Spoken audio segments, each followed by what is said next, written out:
Welcome back to the group stage of Season 3 World Championships. Up next, it's going to be Gambit. They're going to be taking on MSK in their first match here at the Worlds. But right now, I'm happy to be joined by Ozone support player, Mata. So, Mata, first of all, welcome here in North America. I know you guys have enjoyed your trip over to Los Angeles, but there's been a change in the Ozone team since you came over from the Korean qualifiers. It's Looper has stepped in, I believe, for Hom in that top lane. What has started this change?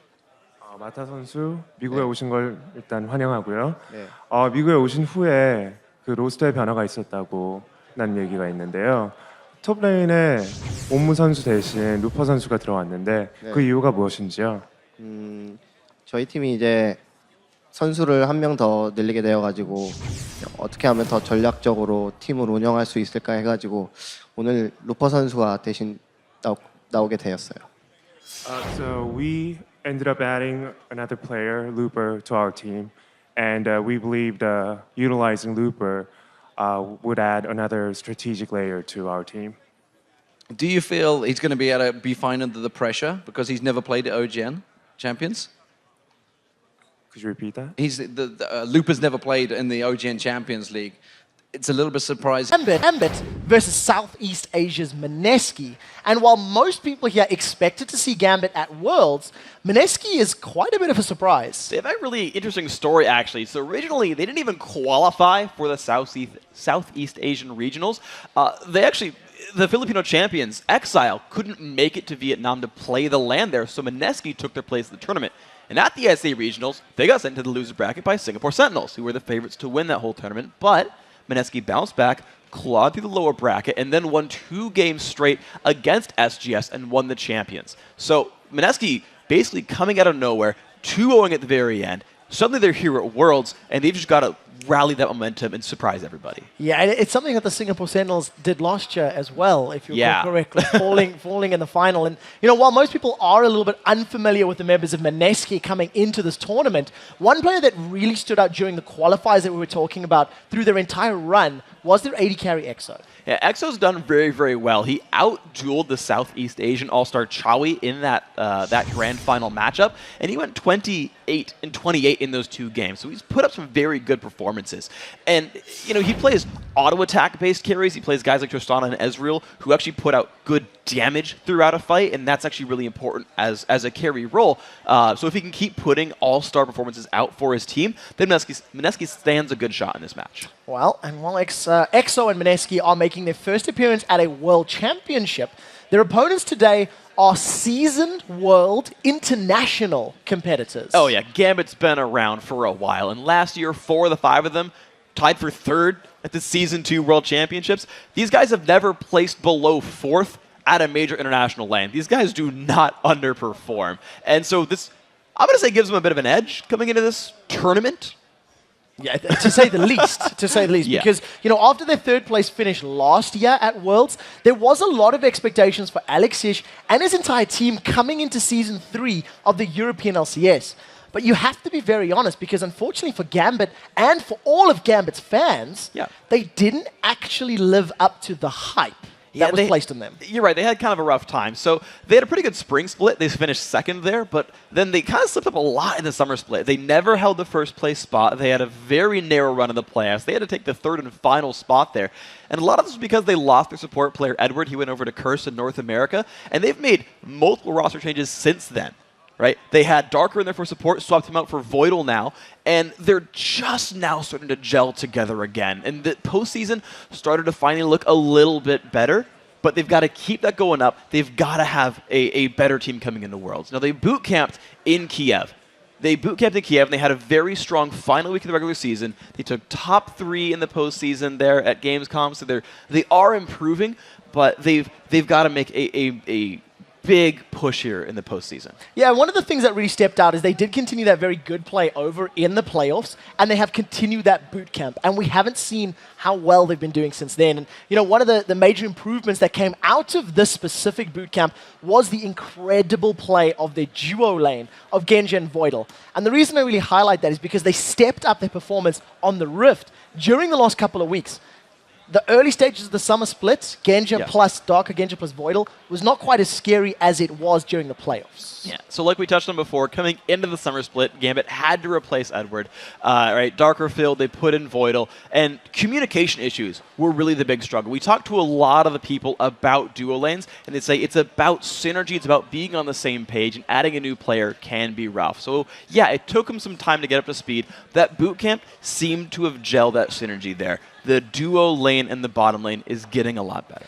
There is a quote I want to reference from an interview that they did with Genja where he said, a duo lane has to be more than a duo lane. We have to be, and he pauses, and he goes, friends? And he almost sounded confused at that, and I wonder if him and Voidal have made friends. Guys, we've talked about the bootcamp and the new support, but if we're talking about the key to Gambit's success, we do have to look at the all-star jungler, Diamond Prox. Yeah, Diamond is recognized as one of the best and the most innovative junglers in the world. He's always been known for his Lee Sin, but he really had some, I would say, enlightened games with Jungle Karma, and that actually took Europe by storm a little bit. And in the regionals, it was his Evelynn and Aatrox that helped get Gambit to Worlds. Yeah, while Diamond and crew are used to playing in front of thousands of fans, today they'll actually be playing against some of their fans when they step onto the Rift to battle MSK. I'm very excited. I never thought that I'd reach this point. I'm one of their biggest fans. I actually wanted them to win Season 2. It's really awesome when you are playing against your fans. It's gonna be a pretty hard match for us. Every team here is the best teams in the world. I consider Alex as a very good mid laner. For now, it's half exciting and half nervous for the upcoming matches. I think it's cool. A lot of SCA teams and other teams that are coming here were our fans, like last year. I think a lot of teams are looking up to Faker, and he's 17, so it doesn't matter. I don't think that we are that old. Honestly, I think they're gonna win it all. We have a little chance, but we will do our best to get that cup. They're still good. They are still like one of the best teams in the world because they're here. So we need to play our best and just win them. It's a little disheartening to be like, all right, we think they're going to win the tournament, but we'll do our best. Yeah. Guys, let's take a look at those starting lineups. In the blue corner, of course, it is Gambit Gaming. Up in the top lane, it will be Darian. In the jungle, it's Diamond Prox. In the mid lane, Alexish with Genja and Voidal as your AD carry and support. And on the red side, it is the underdogs of MSK. Snowy in the top lane, Kaigu in jungle, Yume in mid, EXO is the AD carry, and TG on support. Well, I'm definitely looking forward to seeing how this picks and bans phase goes forward, because there's things that we've theorized backstage that MSK may decide to pull out some unorthodox things during the picks and bans just because they do play another region. And as an underdog, if you pull out those surprise picks, the surprise champions, it can catch your opponents off guard and help you pick up victories. And we've seen this happen. Early game plays, early game gambits really can set you apart. Lemon Dogs got an early game lead against SKT1. Unfortunately, they didn't have the mid game to follow. But OMG got a really good early game lead as underdogs in that matchup. As right, like basically, literally everyone, not literally, but like basically everyone thought SKT1 was going to win that matchup. But if you get an early lead and hold it, that's actually super massive for your team, and it lets you push forward, and it lets you get that victory. It lets you snowball the item lead and just crush. So you've got to start out strong. The thing for MSK is to make that a substantial lead. Yes. Because Gambit is a team that is incredibly well-traveled. They have played from behind many times. One of my favorite victories that they've been able to pull out was at Intel Extremos' Kiev, where they lost to, I think it was the CJ Entersis, if I recall correctly, and got dropped to the lower bracket, came from the lower bracket up to win 2 series and actually win the entire tournament after getting knocked down. And there's a famous sort of way that Gambit plays in many of these tournaments. They lose early in the group stages, and then ramp up and peak at the right time. So we'll have to see if that trend continues here. All right, well, coming in when these guys are cold is going to be the best chance then for MSK here. Picks and bans coming through. Jarvan and Shen, I mean, these are the standard things. And what I actually want to look at is what happens with the AD carry picks and bans, because they're vastly different players. Genja's full utility, Ashe, Varus, Misfortune, Champion 2 can press R and contribute to a team fight. Whereas it's like the Ezreal, the Tristana, the auto attackers here for EXO, and those bans will only be one-sided. I'm really happy you do highlight that, because Genja as an AD carry does tend to rely more so on his abilities than most of the AD carries at the top of the scene. However, during the playoffs, he really stepped his game up and he became a threat to be reckoned with. the bans are all in. Lee Sin and Thresh taken away there from MSK. They have targeted 2 of them at Alex, the Zed, and the Orianna, but it does leave Uri up and available. Yeah, so there's Sona, and with Thresh being banned away as well, this actually limits a lot of the support options left for MSK, actually. Those are 2 of their most popular champions that they ran throughout their qualifier run. So suddenly, some of their options are going to be dropped away. But it's interesting kind of when you look at the bans here for Gambit, they've banned away champions that they like to play. Thresh is one of Voidal's most played support. Lee Sin is what Diamond's known for. Jarvan, another champion he plays a lot, but they're basically not respecting MSK's champion pool, saying your pool's smaller, we've still got more to get back on, even if we ban our own stuff. Be interesting to see where Gambit decides to throw either the likes of Evelynn or Aatrox. Aatrox, a champion that we've seen in Darian's hands, we've seen in Diamond Prox's hands, and of course Eve. I mean, if you think back to the All-Star game, he was dominant on that jungle Evelynn, and it's something that Gambit like to trend towards. So we'll have to see what they decide to go with in these next couple of picks. The one thing you have to think about when you play jungle Eve is, do your lanes have crowd control or your ganks are useless? Now, thankfully, Renekton is still here, as is Aatrox still here for the top laner Darian, so that he can actually follow up on Evelynn ganks to force kills. So that is one thing you're gonna have to consider when that champion comes through. But on the other side for MSK, the Fiddlesticks coming through, we've got to assume as a support, the jungle Nocturne as well. And the thing is, they're basically looking for more engage off of this. The Diana comes through, the Nocturne follows up, the Fiddlesticks follows up. They're all going to want to try to go in there, wombo, and force a lot of aggression on the Gambit team. That's how they're going to look for their win. 7 for 7 on Corki right now. We talked about how Genja likes to rely on his abilities. He likes to cast spells while dealing damage. There is no better AD carry that fulfills that sort of role than a Corki. Exactly. So he will be more of a... It's more like towards the Misfortune side than the Ashvera side, where his goal is to deal damage in the team fights, but this still does fit his playstyle. Diamond is a player who basically never buys attack speed. He'll go Merc Treads more than he'll go Zerkagrees, basically. He'll stack Bloodthirsters just to get more bullet time damage output, and this fits his style very, very well. We've talked to Doublelift a lot, actually, even off the cameras, and he says, yeah, you want to just keep adding damage items. I would stop at Zeal and get a Last Whisper on even someone like Caitlyn, just to make sure that I have actual attack damage to be useful.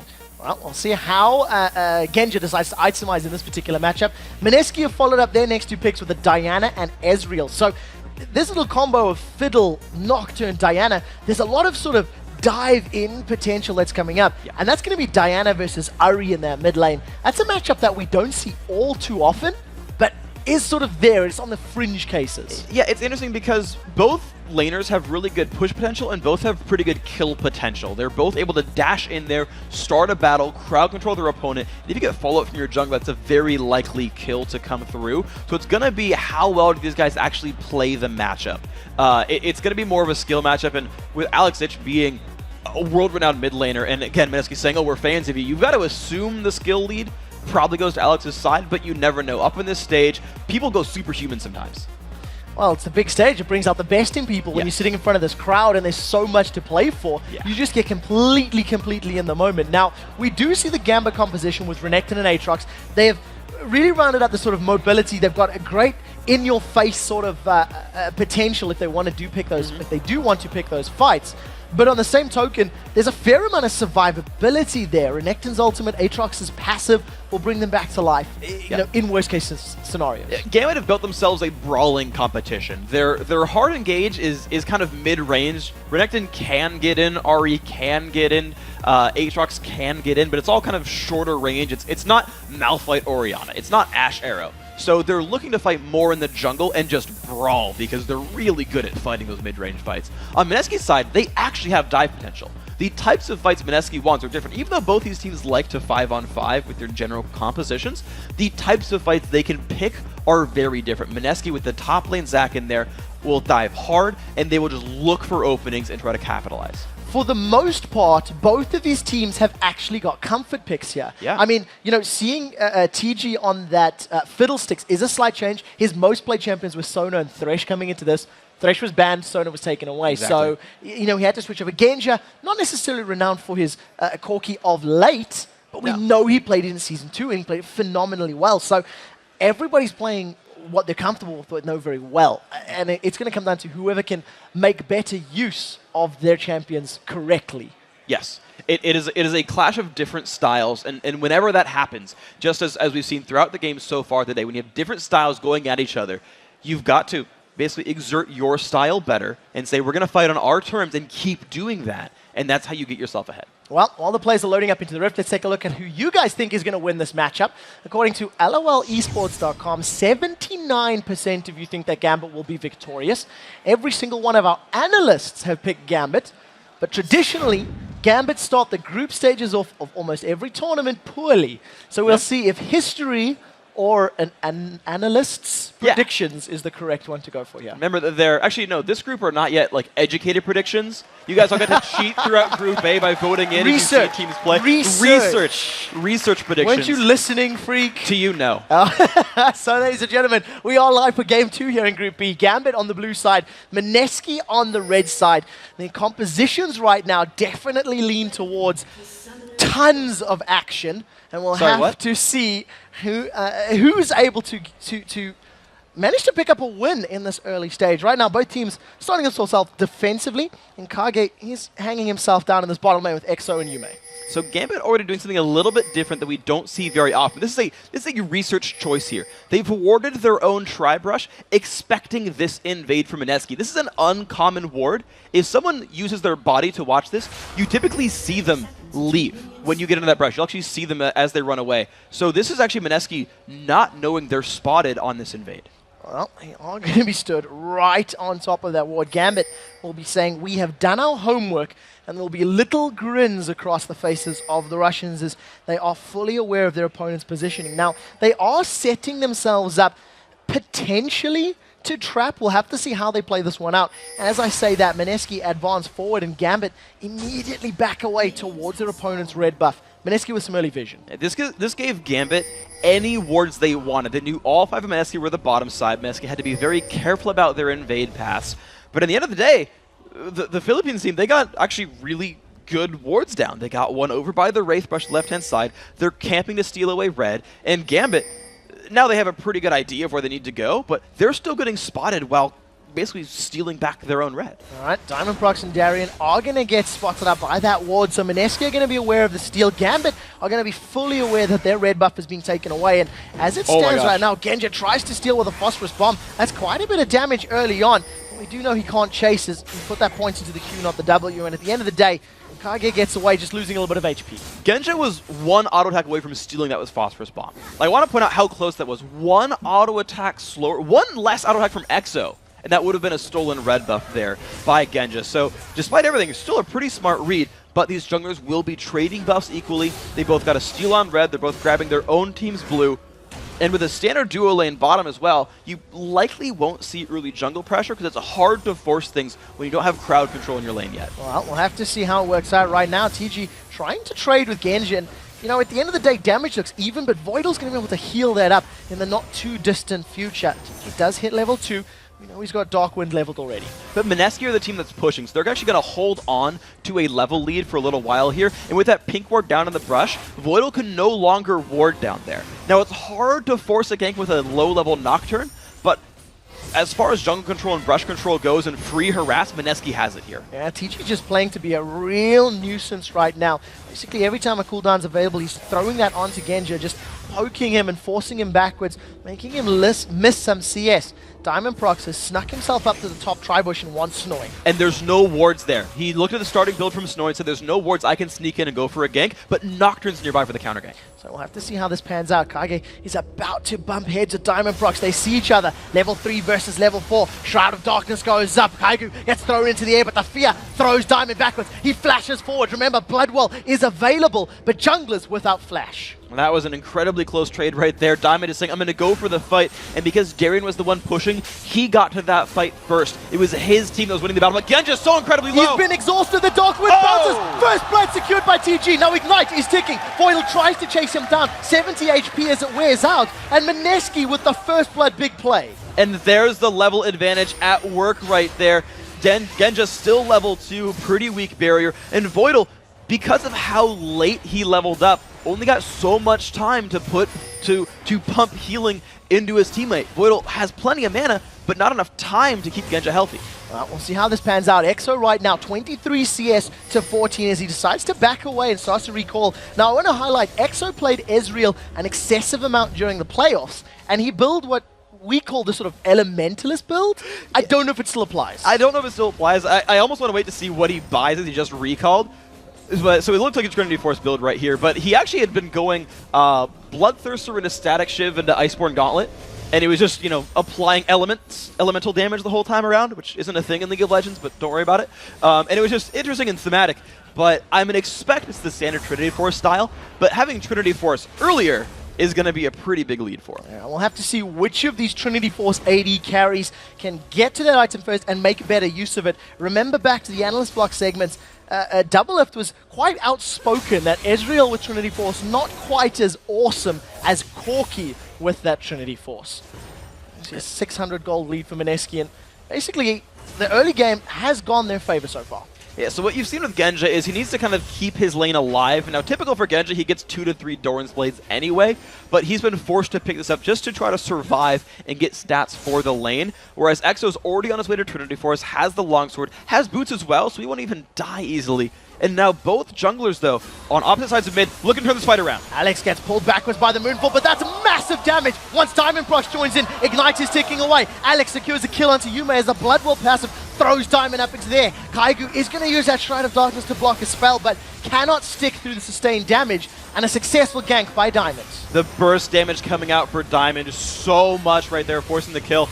The bottom lane, honestly, for MSK at this point, won't be able to win anymore, I don't think, just because there's enough sustain coming out from Voidal. He's already got 2 points in his heal right there, and Genja's not going to fall over anymore. But the mid lane is now what's important. So the bottom lane is frozen and whatever. They're just going to farm for a while, and their mechanics will determine minion farm scores. But Alexich now being a kill up and 13 minions up on Yume means he will bully that Diana out of lane, have more pressure roaming, and Alex will have a field day on this map. Well, we'll have to see how efficient he can make that happen. Currently 13 CS ahead. He does have a level advantage for the time being, but I can't imagine Yume is very far away from hitting level 6 himself. And what we do see is that top lane heavily pushed in favor of Darian right now. He does have a pink ward in his back pocket, but he's decided not to use it. Now, you may be right about that. The Diana right now going for the race, and that might just be enough experience to get 6. If not, he'll get it on the next wave. But if he doesn't here, there's still an ability advantage. Okay, he does just barely hit 6, but even still, I don't think you can force Alexich out of lane.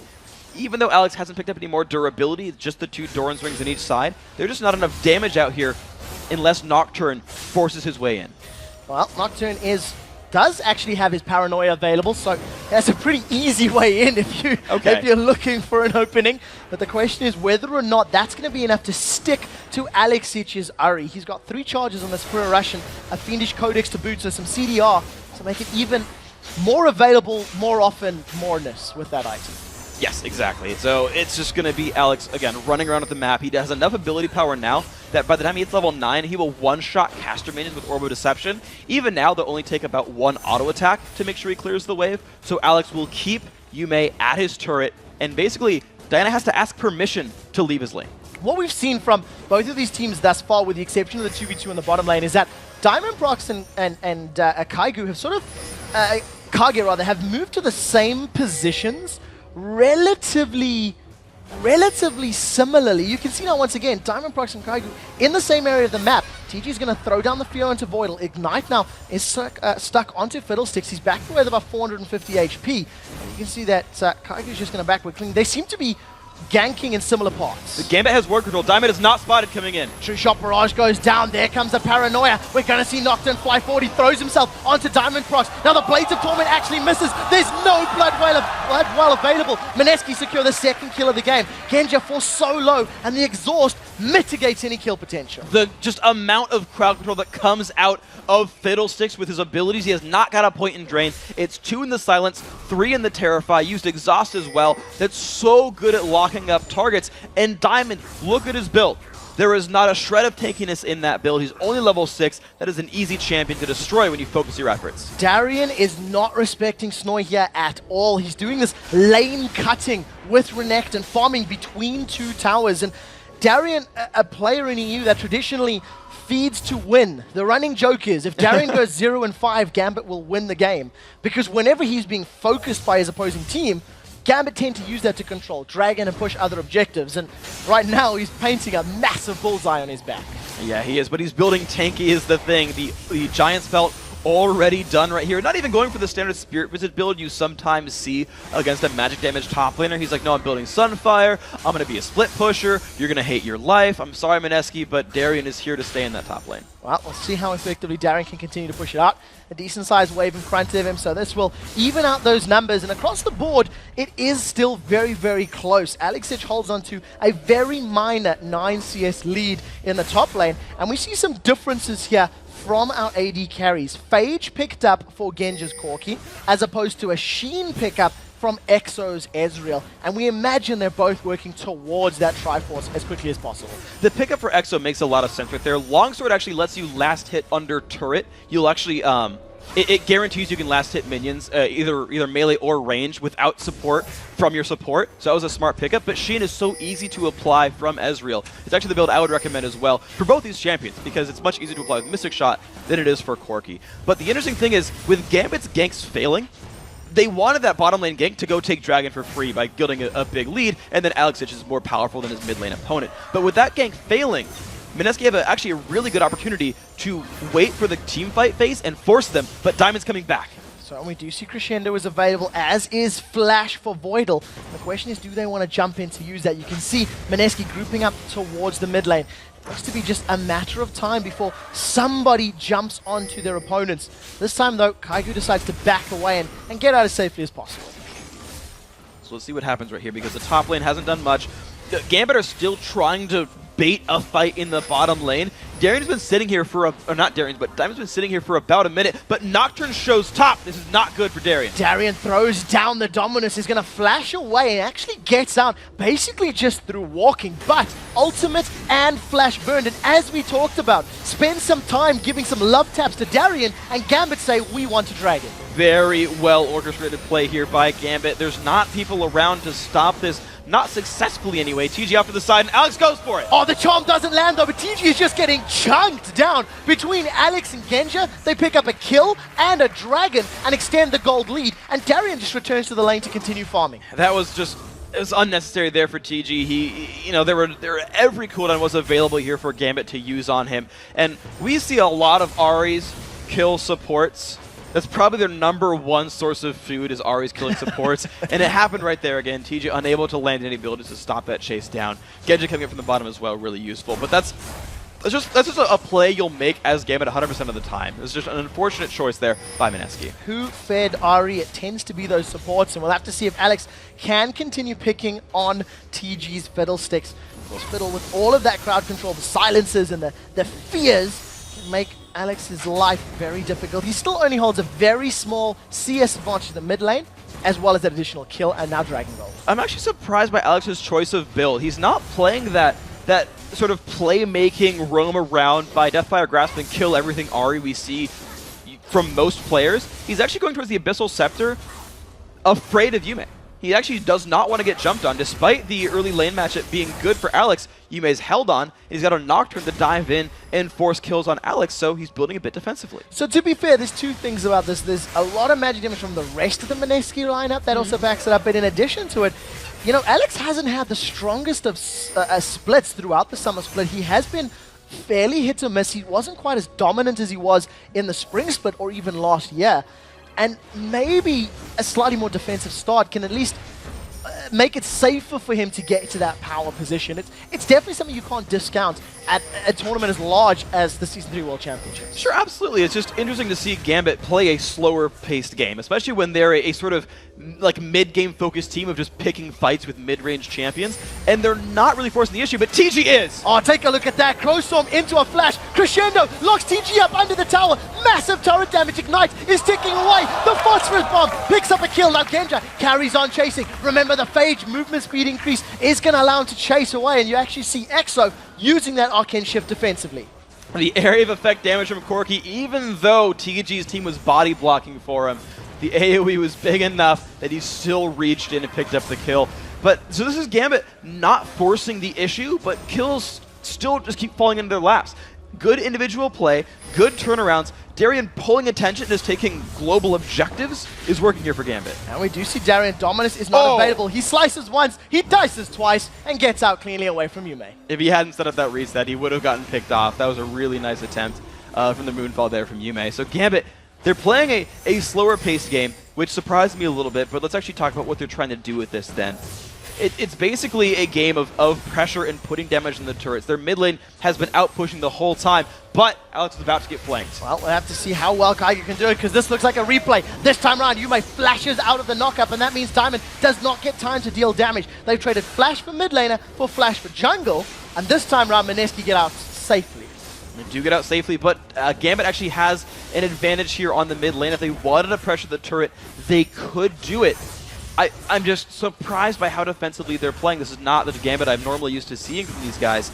So it is them building slow, aggravatingly, just piece by piece minion leads across their various lanes, and they're just waiting for some kind of openings to happen. They're grabbing dragons on respawn, and that's good at building them a lead. They're hoping to find some turret pressure, but Diamond is not finding any ganks. Well, talking about the dragon, MSK are going to be well aware of the dragon timer, and they should be able to at least set up vision and potentially challenge for the very next dragon that spawns. But we are a couple minutes away from that. As it stands right now, Sunfire Cape completed for Snoy Zac up in the top lane. Sunfire Cape being worked towards by Darien up there in the top lane, and nothing really major being completed across the board. You may, in fact, get into that Abyssal Scepter before his counterpart, Alexich.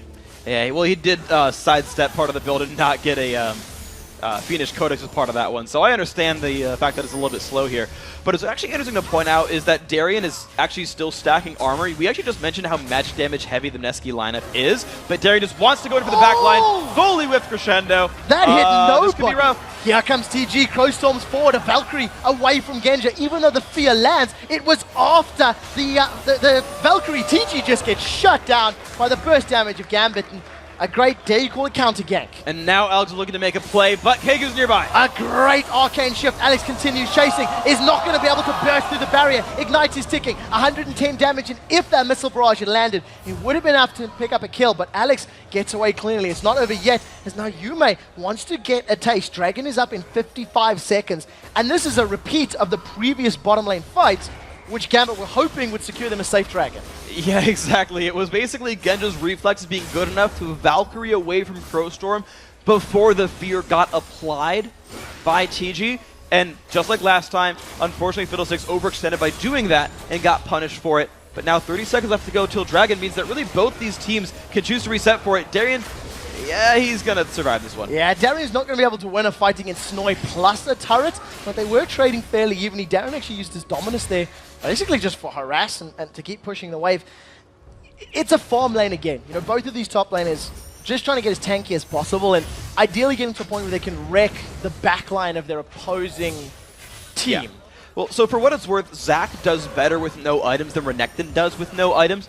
Renekton needs to get big to be useful. Zac can theoretically be level 6 and at least do something in a team fight. So compared to that, it's a little bit better for Gambit that this is a farm lane. But Snoy's going to get to the point where he's really going to ruin Genja's day. He's building for a Magic Pen build on top of the Sunfire Cape. I expect to see a Haunting Guise come next. And remember that Yume is also diving the back line and built Abyssal Scepter. Genja will not have magic resist in these team fights and will very easily be killed by Diana Zac. Oh, Genja with his Trinity Force completed is just shredding through Exo's HP bar. We're seeing a critical hit there as he was forcing him back, and Exo simply cannot win trades against a completed Triforce. However, he's just completed his own, so we'll be seeing some slightly more fair trades. 3-level difference between Darien and Kaiju, and Darien decides to back out and realizes he's outnumbered. But knowing the number of members of MSK up in the top lane, it does allow Gambit to start off this dragon. It doesn't look like Philippines MSK will want to challenge this. Just like clockwork, Gambit managed to pressure the bottom lane away and then show up to take the dragon down. This is another one uncontested because MSK aren't really able to contest them. This is the gold lead that Gambit are building. They might get a catch here. Yeah, it's not over yet. We do see Crowstorm goes down. They're trying to focus Genja and Voidal. Genja once again gets out cleanly. The Crowstorm has done nothing to him. Alex secures the first kill of the fight. Is now Diamond Prox's Bloodwell passive does get popped. They've shut down Ezreal in the background and now turned their attention over to Yume. Diana is now out as we see Snoy gets charmed up. That was a great charm by Alexich. The Bloblets popped up and the question is, who scrambles to squash them? Alex goes 3-0-3 killing spree, 4 for 0. They get Dragon, and they're going to take blue buff. This is complete control from them. As we do see a dive forward from Kaigu, the Fear proc throws Genja backwards. He may not be able to get away. That is a shutdown for Kaigu. He smites a minion on the way out, and it's just a matter of time before Gambit pick this one up. Darien says, do want Charm lands, knock up, and Russian Overlord secure their 9th kill of the game. And Gambit going for a roaming death squad basically after the Dragon pickup, making sure no scraps were left there. And that's now finally a real lead here for the Gambit squad. They've taken their time with these fights. Let's watch the battle come in. TG's going to try again for a Crow Storm, but he's coming in at half HP. It's a very easy pickup there. The Crescendo making life difficult. Alex really just super easy to pick that fight up. But now it's the fight in the back line. Look, Alex finally did go Deathfire Grasp, and he just can get rid of that back line. Diamond was actually the focus of the Mineski lineup, and all they did was pop his Bloodwell. The backline assassination was never found by Mineski. You saw the Let's Bounce used at the end of the fight. Mineski, despite wanting to engage, aren't even engaging properly. And you've seen there, TG throws himself in with the Crow Storm and didn't follow the CC up. It had already been used. The Fear as well as that Silence. Right now, Darren's got that Hex Drinker completed, so he's going to be able to survive some of that magical damage that's coming down from his opponents. We see a Hex Drinker as well as that Bilgewater Cutlass completed by Diamond Procs as well. And Gambit's playstyle right now is in some ways reminiscent to that of the Chinese teams, going for that roaming death squad. You can see Darien once again, very, very extended, does get feared sideways. Knockup comes up from Snowy, but doesn't manage to land. Slices once, dices twice. Darien's done this before, it's not over yet. Flash is available, he should be able to flash away, but here comes Alex. They've taunted up Yume, he's going to Spirit Rush forward. Ignite is ticking, that should be enough to pick it up. That is a rampage now for Alex. There's no more procs on the Spirit Rush, but the Charm does land. Kaigu actually spell shielded up. It's not going to be enough to save him, and now Diamond procs with an Ignite on is trying to get away. Blades of Torment lands, he gets a massive life steal. Saves his life for a couple of seconds as now Snowy flashes over the wall. Darien with the flash still in hand is going to pick up the kill in the background. Kill credit lands with Kaigu. It's not over yet as now TG does throw in the Crow Storm. Genja gets out of range, picks up a double kill, and Sun, you are not going down to the birds as Genja just blows him up. Absolutely incredible fighting by Gambit. Those are the jungle fights, the mid-range fights they were looking for. Honestly, this entire game has actually given Gambit the types of battles they wanted. These split up 3-on-3s. They've got guys like Renekton and Ahri who love to fight small engagements. And when Genja's ahead on items, he's just simply going to beat you in a fight. The Crow Storm jump in was nice from TG, but it just wasn't enough to win the battle. That bottom lane is so far ahead. Here's a replay of this bottom lane fight. So Freak, what really helped Genja? Really, really good Terrify. He gets a lot of damage from the Crow Storm, but this Crescendo means everything. It locks up both TG and EXO, and as you mentioned, Genja was out of range of the Crow Storm for the last about second of that damage, and no longer took damage from Ezreal, which means he got to turn it right back around, put the burst down, which Corki does really well, and just get the rest of the damage he needed. Could say that Mineski could not avoid that Crescendo. Right now, Gambit 14-4 up on the kill score, 10,000 gold advantage and in a real power position. Bloodthirster completed, and Genja is just going to delete Yume. Now they try to focus on Kaigu as he throws himself off to the right. Genja continues the chase. Missile after missile is just shredding through the HP. It actually continues to slash everyone else. Blades of Torment is going to slow TG and EXO as now. They now split up. A flash over the wall. Valkyrie should be up. In fact, Darien's going to slice through, and it's just all too easy for Gambit right now. They see hero and kill hero. Yeah, at this point, they've got a very, very large lead, 13,000 gold. And this is Gambit now saying, all right, we can siege at this point. We've got Sona to keep her health bar up. There's a bit of sustain from Genja and Alex Ich. Actually, a lot of the Gambit's lineup has actually some decent sustain, and they can just keep pushing forward, breaking down minion lines, and pushing into the turret. I think they could even fight a battle underneath the Mineski turret and win because Darien has so much health and armor. He can just tank that damage. Well, we do see them now bashing away on this inhibitor turret. Diamond Procs throws down that ultimate and Massacre. Massive amount of attack damage in the background. Crescendo once again locking up Mineski. They have traded kills though as Alex has dropped down. We do see a second kill onto Snows. Now Kaigu is going to get dropped by those Blades of Torment. Yume in the background doing the best he can to run away. The shield kept him alive for a few seconds, but EXO is the final target as Gambit just rotates. They pick up a clean ace Inhibitor's going to drop, and Gambit are not going to stop. They're going to get on the Nexus turrets. They've got 20 seconds until the next important champion respawns. That should be enough for them to close out this game and start the group out 1-0. Game had a little bit of a slow start in the game, but they turned it on in the mid game. Only 24.5 minutes in, they're going to take down MSK's Nexus. For the longest time, this game was so incredibly close. 4-2 in kills, and in the space of 8 to 9 minutes, it just blew up. Voidal went 0-0-10. Did not drop a single death in that game, and bar for one crescendo, really helped keep Genja alive. So I'm impressed, I guess, by the actual game plan then from Gambit. I thought this was weird. They're not playing Gambit style. They're waiting so much to start pick up the kills. Like, they don't really want to be the team that gets dived and gets picked on, and you don't want to let the other team set the pace. But Gambit said, no, we're just waiting for certain items to come through. Get the Trinity Force done, wait till the Deathfire Grasp actually comes through, the Sunfire Cape's done, and Daring can pull more attention. Then we'll turn it on and just crush you. Well, MSK, they had a couple of moments there of brilliance. They got the very first blood in a straight-up 2v2 against Genja and Voidal. You've seen that Kaigu was roaming the map, and for the first opening couple of minutes was actually reading Diamond Procs relatively well. They were always in the same area at the same time, but they just couldn't turn it on when they really needed to. And now the composition here for MSK was engage. It's start fights. Diana, Nocturne, Zac. Those are the engagers. Those are the initiators. It's up to Ezreal and Fiddlesticks to follow up on that engage because you've blown all your crowd control on the Zac or the Nocturne to try to get them off you. And then Crowstorm shows up from behind, yells caw, caw, caw, and everyone falls over. Unfortunately for MSK, they never got that plan rolling. The let's engage on our terms and start a team fight. That never happened. Gambit set the pace, started the Dragons, and then whenever MSK tried to stop them at the Dragons, Alex ran up to the side and found someone and killed him, right? The preying on supports. That actually removed part of the teamfight comp for MSK. They removed crucial parts of the 5v5 to not get follow-up damage. Well, I hope they have learned a lot from this matchup because they do have 7 more group games to play. Guys, we do need to take a very quick break.